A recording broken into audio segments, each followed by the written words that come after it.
l'État sénégalais pourrait-il annuler ou reporter le Grand Magal, qui est un rassemblement, un pèlerinage religieux extrêmement important pour la communauté mouride?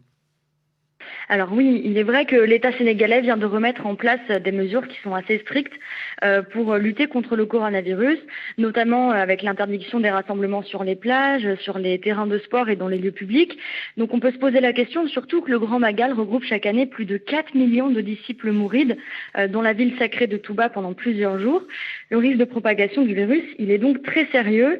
Certaines personnalités demandent alors l'annulation de ce pèlerinage, ou tout du moins remettent en tout cas en question sa tenue.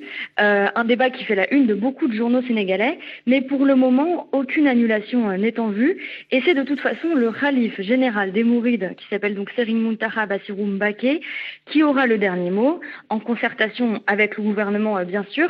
D'ailleurs, la semaine dernière, le ministre sénégalais de l'Intérieur, Aly Ngouille Ndiaye, a fait une conférence de presse où il a assuré que les marabouts sont associés aux décisions étatiques, étant donné leur rôle pour la stabilité du pays. Et pourquoi l'annulation est inimaginable pour beaucoup de disciples mourides?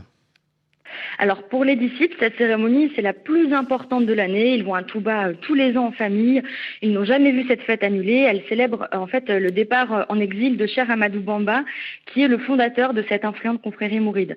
Donc cette fête, elle est importante pour la confrérie parce que c'est le moment et le lieu où son unicité est mise en scène. Donc le poids religieux et politique sont considérables, sans compter le poids social et économique. Il faut savoir que chaque année, des millions de francs CFA sont dépensés par les fidèles pour acheter, alors parfois c'est un mouton, des vêtements, un billet de bus en direction de Touba. Là-bas, ils dépensent aussi beaucoup de quoi manger, de quoi se loger.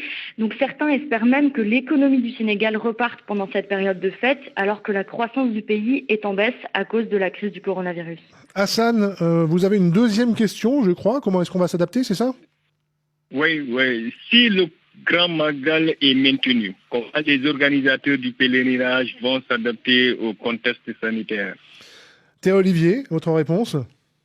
Eh ben, écoutez, la question, c'est effectivement plutôt de savoir comment ce Grand Magal sera célébré et adapté à la pandémie, qui est une réalité dans le pays, hein, avec plus de 250 morts et 12 000 cas positifs.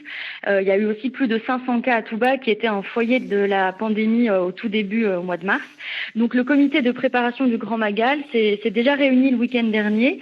Ils ont discuté des modalités de cette célébration à venir pour l'adapter donc au contexte du coronavirus. Et à la sortie de cette réunion, le coordonnateur de ce comité, il a déclaré que le khalife général des Mourides recommande à tous les pèlerins de respecter scrupuleusement les mesures prises par les autorités sanitaires.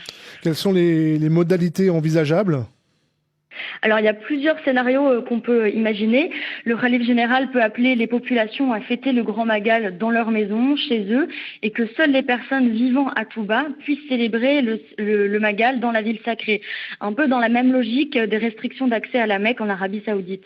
L'autre option, ce serait d'interdire les personnes vulnérables, donc les personnes fragiles qui sont donc vulnérables au coronavirus, comme les personnes âgées. Donc on bloquerait l'accès à Touba pour ces personnes-là.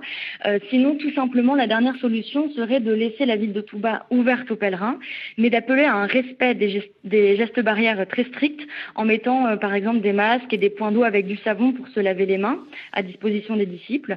Le khalife général peut aussi demander aux pèlerins présents à Touba de ne pas visiter les différentes maisons de marabouts ou de restreindre l'accès à la grande mosquée afin d'éviter les grands rassemblements à l'intérieur de la ville sacrée.